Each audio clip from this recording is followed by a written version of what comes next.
하나님 말씀은 마태복음 23장 13절부터 33절까지입니다.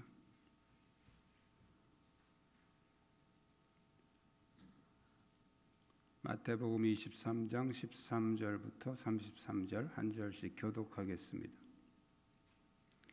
화 있을진저 외식하는 서기관들과 바리새인들이여, 너희는 천국 문을 사람들 앞에서 닫고 너희도 들어가지 않고 들어가려 하는 자도 들어가지 못하게 하는도다.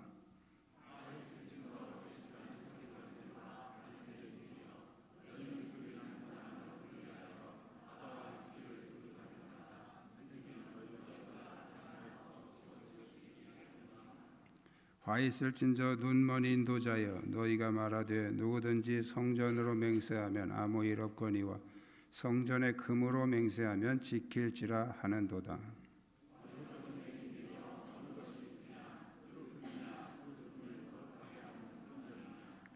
너희가 또 이르되 누구든지 제단으로 맹세하면 아무 일 없거니와 그 위에 있는 예물로 맹세하면 지킬지라 하는도다.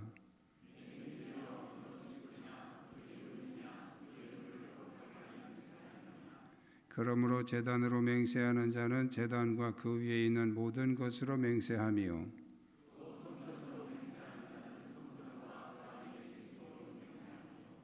또 하늘로 맹세하는 자는 하나님의 보좌와 그 위에 앉으신 이로 맹세함이니라.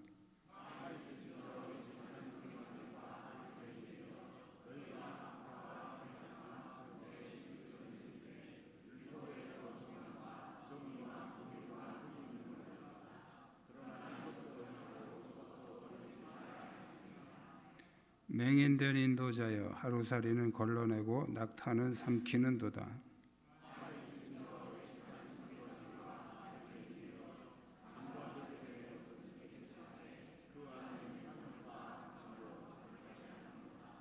눈먼 바리새인이여, 너는 먼저 안을 깨끗이 하라. 그리하면 겉도 깨끗하리라.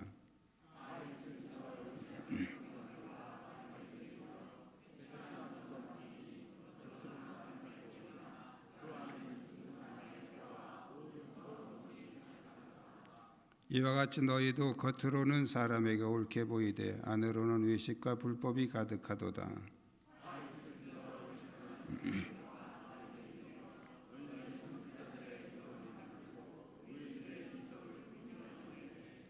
만일 우리가 조상 때에 있었더라면 우리는 그들의 선지자의 피를 흘리는 데에 참여하지 아니하였으리라 하니,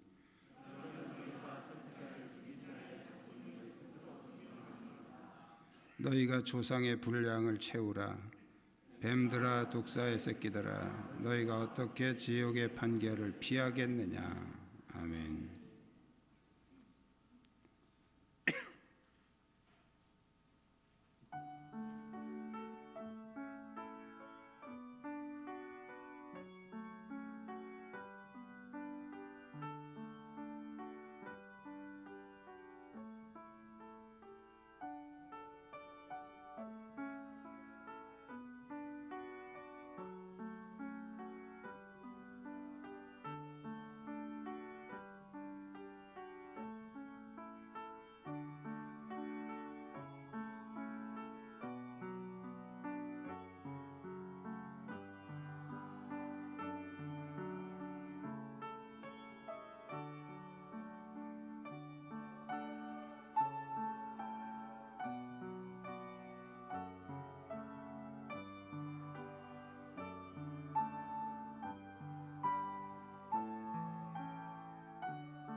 아멘.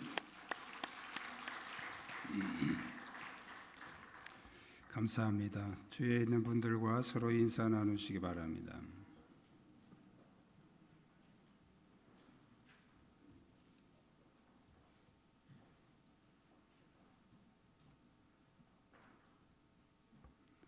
예수님 당시의 유대인들은 전체적으로 신앙이 타락한 상태에 있었습니다. 어떤 뚜렷한 영적 지도자가 없었기 때문이죠.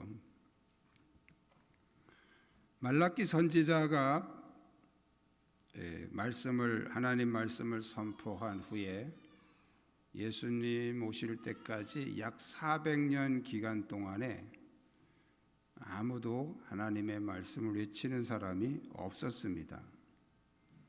이 400년 그러면 생각나는 기간이 있죠. 바로 이스라엘이 애굽에서 지낸 시간이 400년입니다. 이스라엘의 애굽에서 있었던 이 400년 기간은 영적인 암흑기라고 말하는데, 바로 예수님이 오시기 전에 이 400년도 영적인 암흑기입니다.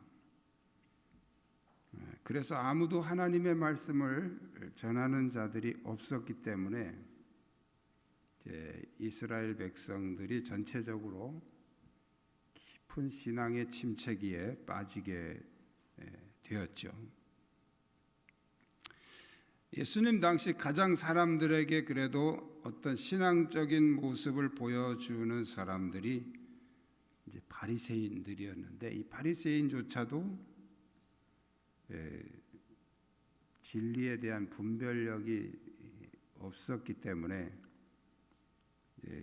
그들의 가르침은 오히려 사람들을 괴롭게 하는, 무겁게 짐을 지워주는 그런 병든 신앙의 모습이었죠.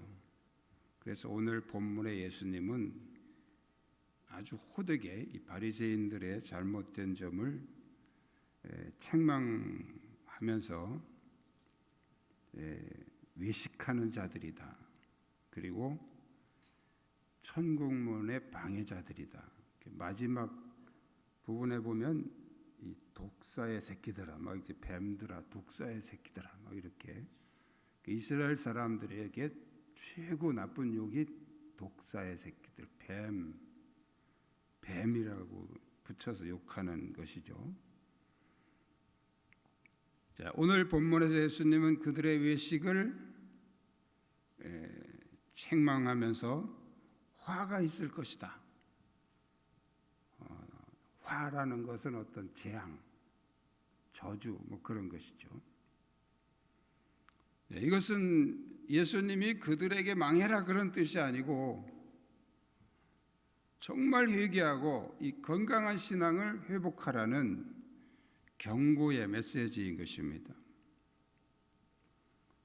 이것은 바리새인들에게 말씀한 것이지만 오늘도 우리를 향해서 예수님은 똑같은 말씀을 선포하고 계신 것입니다. 그래서 우리는 이 말씀을 통해서 우리의 어떤 부분이 지금 병들어 있는가, 우리도 바리새인처럼 이렇게 변질된 부분이 어떤 부분인가, 이것을 찾아내고 또 건강한 믿음, 건강한 신앙을 회복할 수 있기를 주님의 이름으로 축복합니다. 우리 한번 따라 하시겠습니다. 재물보다 하나님을 더 중요하게 여깁시다. 예수님이 바리새인들을 책망한 첫 번째 문제는 뭐냐면, 하나님보다 또는 신앙보다도 재물에 더 관심을 가지고 있었다. 이 바리새인들의 문제는 재물에 더 욕심을 내고 재물에 더 비중을 두고 있었다는 것입니다. 그래서 성전으로 맹세하면 또 제단으로 맹세한 것은 안 지켜도 괜찮다. 그런데 성전의 금으로 맹세한 건 지켜야 된다. 또 예물로 맹세한 것은 지켜야 된다. 그거 지키지 않으면 저주를 받는다. 이렇게 가르쳤죠. 이것은 성전이나 제단보다도 금이나 예물을 더 중요하게 생각할 뿐 아니라 근본적으로 하나님보다 재물을 더 중요하게 여긴다는 거예요. 그래서 예수님이 오늘 본문에서 아주 호되게 책망을 하고 계신 거죠.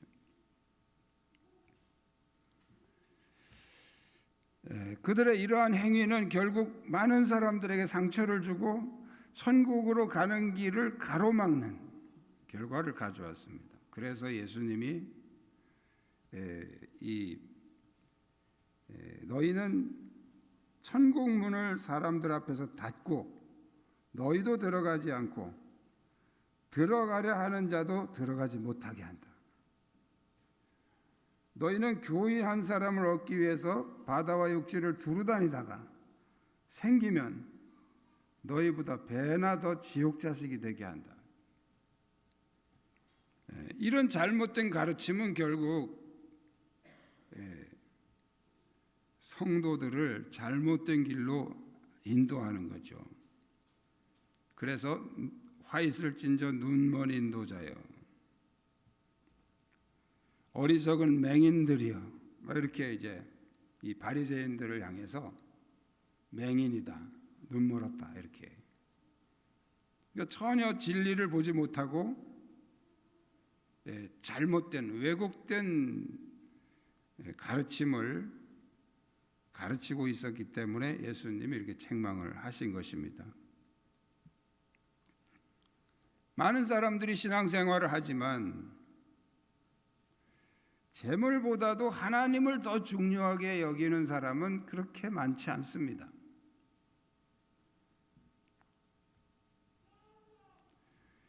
어떤 사람은 헌금이 마치 물질의 복을 받기 위한 도구처럼 생각하기도 해요. 그래서 헌금을 많이 드려야 재물의 복을 많이 주신다, 이런 개념을 가지고 있다는 거예요. 80년대에는 유행처럼 돌아다니는 말이 있었습니다. 예수 3대 믿어서 가난하면 잘못 믿은 것이다. 예수님을 3대째 믿으면 다 부자가 돼야 된다. 그게 잘 믿은 거고, 부자가 못 되면 잘못 믿은 것이다. 어떻게 생각하십니까?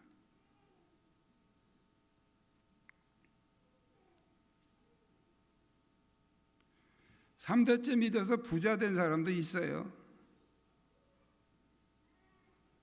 저는 4대째 믿어도 아직도 가난해. 그런 걸 가지고서 왜 신앙에 결부시키고 하나님하고 연관을 시키냐고요.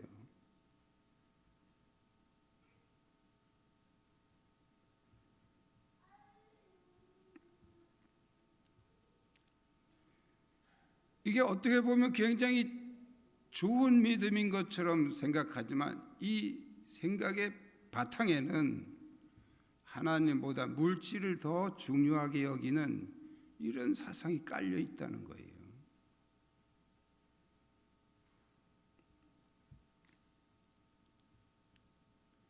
건강한 신앙은 재물의 복을 주시든 안 주시든 그걸 가지고 하나님하고 연결하고 신앙하고 연결해가지고 생각을 하는 것은 잘못된 거예요. 병든 신앙이에요.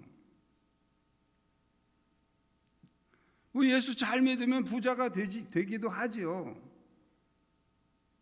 그렇지만 다 부자가 되는 건 아니에요. 하나님의 은혜를 그렇게 물질에다가 한정해서 계산을 하면 안 된단 말이에요.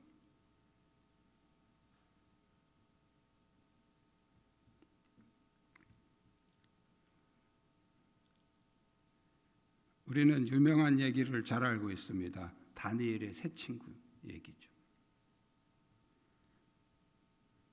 느부갓네살 왕이 신상을 세워놓고 모든 사람은 절해라, 절 안 하는 사람은 풀무불에다 집어넣는다. 근데 이 다니엘의 세 친구가 절을 안 합니다. 당장 고발이 들어왔죠. 그래서 느부갓네살 왕이 이 세 친구에게 이렇게 말합니다. 너 지금이라도 절해라. 안 그러면 내가 저 풀무불에다 집어넣겠다. 이 풀무불은 고대 죄인들을 극형에 처하는 용광로 같은 거예요. 그때 이 세 친구가 이렇게 말합니다. 왕이여, 더 이상 우리에게 말할 거 없습니다. 우리는 하나님께서 도와주실 것이고 그렇지 않더라도 우리가 저 신상에게 절할 이유가 없습니다. 자, 여기 중요한 것은 그렇지 않더라도예요. 그렇지 않더라도 하나님이 그렇게 안 해주시더, 내가 저 풀무불에 들어가서 그냥 내 몸이 다 녹아 죽더라도 내가 이 신상에게 절할 이유가 없다.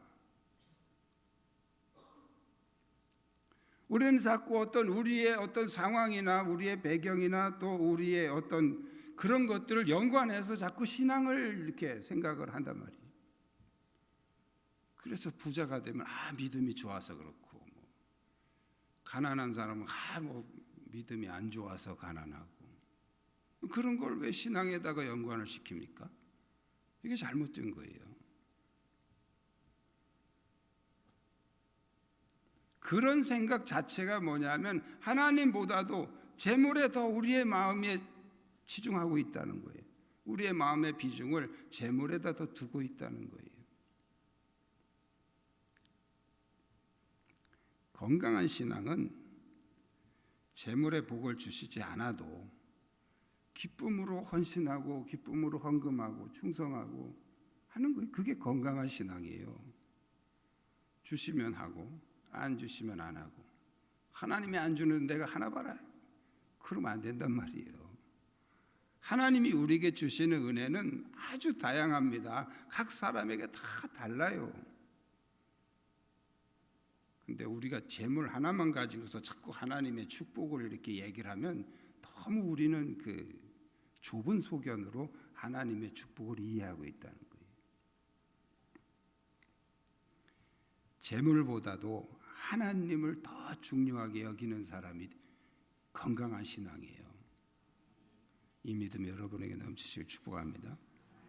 두 번째는 따라합시다. 외면보다 내면을 더 중요하게 여깁시다.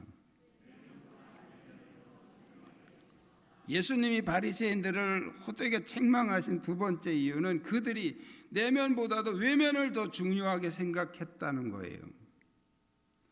그들은 화단에 심는 약초 몇 뿌리까지도 다 숫자를 세서 11조를 했습니다.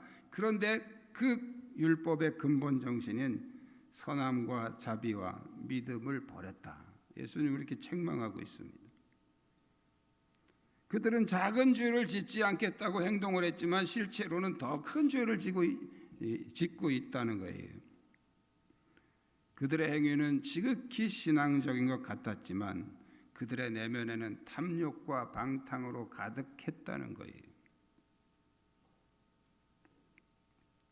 우리의 외적인 행위도 중요합니다. 그렇지만 예수님은 먼저 우리의 내면을 깨끗하게 하라고 말씀을 하고 계십니다. 우리의 내면이 더 깨끗해야 된다는 거예요. 우리가 이런 얘기를 하면 자꾸 우리는 선택적으로 생각하는데 이건 선택의 문제가 아니에요. 비중의 문제예요. 어디다 더 비중을 둘 거냐 하는 거예요. 외면은 아무렇게나 해도 된다는 뜻이 아니에요. 외면도 중요하죠. 그렇지만 우리의 내면에 더 비중을 두라는 거예요. 더 중요하게 여기라는 거죠. 우리의 외적인 행동은 보이지 않는 내면의 인격에서 나오는 것입니다. 우리가 일시적으로 잘 보일 수는 있지만 근본적으로 감출 수 없는 것이 사람의 마음이고 인격인 거죠. 체면 문화, 우리나라는 이제 체면 문화가 좀 강합니다. 유교 사상 자체가 체면 문화잖아요. 겉으로만 이렇게 보여주는 문화. 그래서 우리나라 사람들 이렇게 만나서 대화하는 내용 보면 전부 다 바깥 얘기, 바깥 얘기. 뭐 잘생겼다, 못생겼다, 뭐 옷이 어울린다, 안 어울린다. 전부 이렇게 눈에 보이는 바깥의 것만 가지고 얘기를 많이 합니다.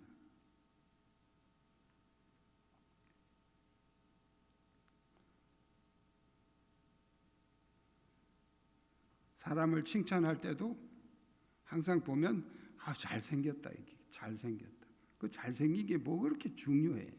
그 못생긴 사람 어떻게 살으라고? 이게 우리 체면 문화의 그 분위기가 그래요. 그래서 만나면 이게 자동으로 나와요, 자동으로. 그러면 뭐 저는 안 하는, 저도 그래요, 마찬가지예요. 이게 이 문화에 젖어 있기 때문에 참 이게 어려운 거예요. 뭐 그 얘기 한다고 또 나쁠 건 없어요, 또.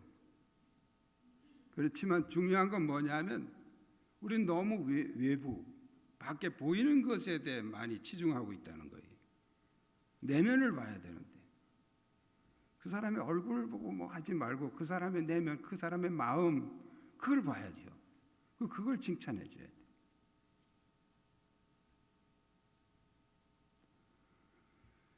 옛날에 양반들은 온갖 음탕한 생활을 다 하면서도 아이들에게는 남녀 칠세 부동석 하면서 그냥 같이 가까이도 못 가게 하고 그랬잖아요. 체면 문화는 겉으로는 가장 도덕적이고 고상한 척하면서 안으로는 가장 타락하고 부도덕한 생활을 하는 문화가 체면 문화입니다. 보이는 것에. 이 바리새인들이 그랬단 말이죠.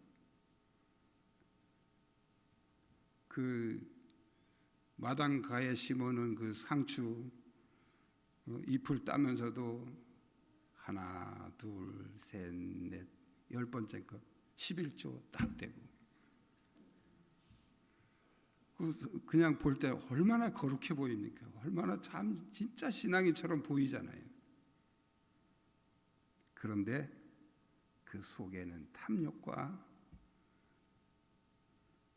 방탕으로 가득하다고 예수님은 책망하고 있습니다.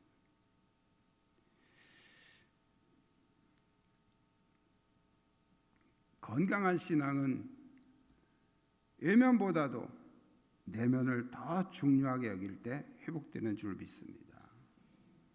우리 몸이 건강해지는 것도 중요하지요. 그런데 정말 중요한 건 우리의 마음이 건강해지는 겁니다.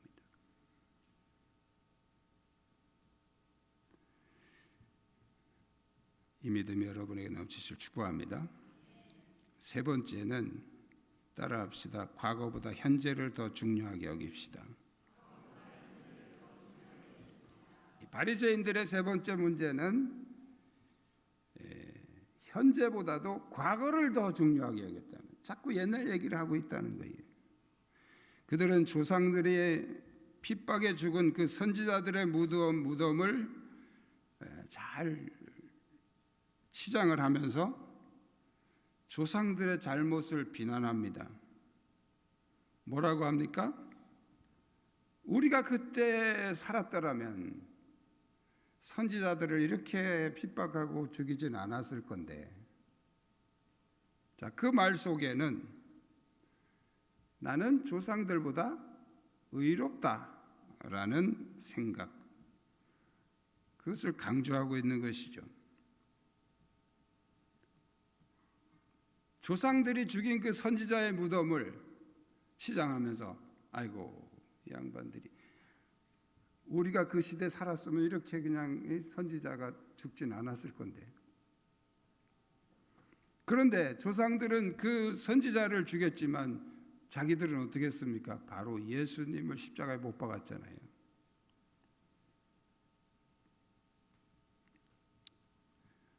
세상에서 가장 별 볼 일 없는 사람이 옛날 얘기 자꾸 하는 사람입니다. 옛날 얘기. 왕년에, 옛날에 내가. 이 얘기 자꾸 하는 사람들은요, 지금 현재 별 볼 일 없다는 얘기예요. 지금 잘 나가면 지금 얘기하지 뭐 옛날 얘기로 해야겠어요. 지금 잘 안 되니까, 지금 잘 못하니까 자꾸 옛날 얘기 끄집어내서 날 좀 알아주라. 이게 나 옛날에 이렇게 잘했으니까 나 좀 알아주라. 그런 얘기거든요. 신앙 간증도 지금 내가 잘하고 있는지 그걸 봐야지. 옛날에 내가 이렇게 했다. 옛날에 11조 제일 많이 하고 옛날에 내가 전도 많이 하고 이런 얘기. 그럼 지금 안 한다는 얘기죠. 지금 잘하는 사람이 그 옛날 얘기 하겠어요?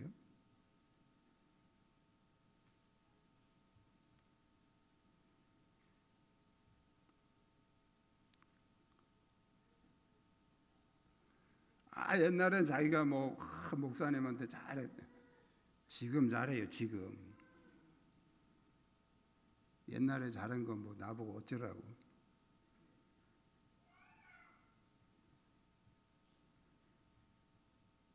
과거는 흘러간 것이고 미래는 불확실한 것이고 현재만 확실한 겁니다. 신앙은 현재가 중요합니다. 과거에 매여 있는 사람은 현재에 대해서 불만이 많습니다. 또 미래에 매여 있는 사람은 현재를 등한시하는 사람입니다. 건강한 신앙은 현재 자신의 모습을 잘 돌아보고 현재의 모습을 중요하게 여기는 사람이 건강한 신앙이에요. 가장 소중한 시간은 지금 이 시간이에요. 가장 소중한 사람은 지금 만나고 있는 사람이에요.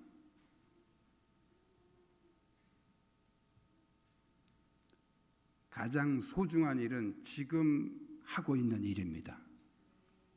할렐루야. 신앙은 현재예요. 하나님은 언제나 현재의 하나님이에요.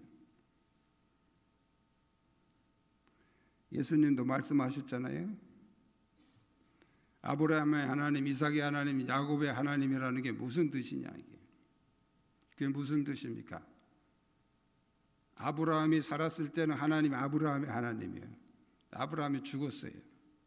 그 다음엔 아브라함의 하나님 아니에요. 이삭의 하나님이에요. 이삭도 죽었습니다. 그 다음에 야곱의 하나님이죠. 그럼 오늘은 누구 하나님입니까? 나의 하나님이죠. 나의 하나님.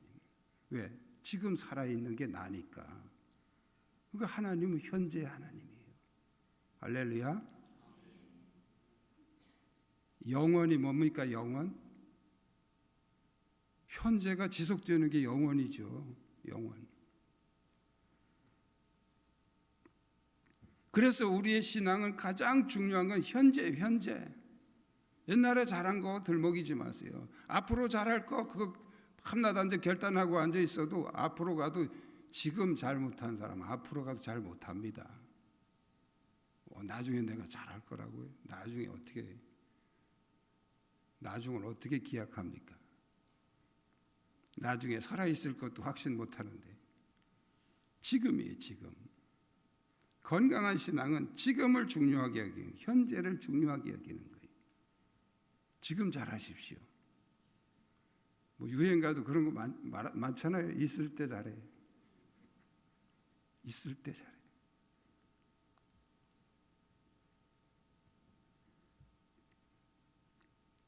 지금 만나고 있는 사람이 제일 소중한 사람이에요.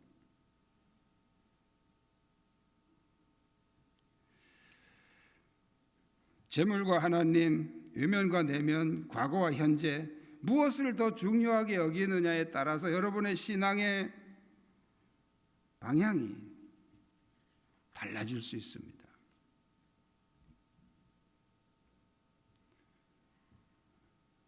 재물과 외면과 과거를 중요하게 여긴다면 우리도 여전히 외식하는 바리새인들처럼 병든 신앙으로 타락하게 될 것입니다.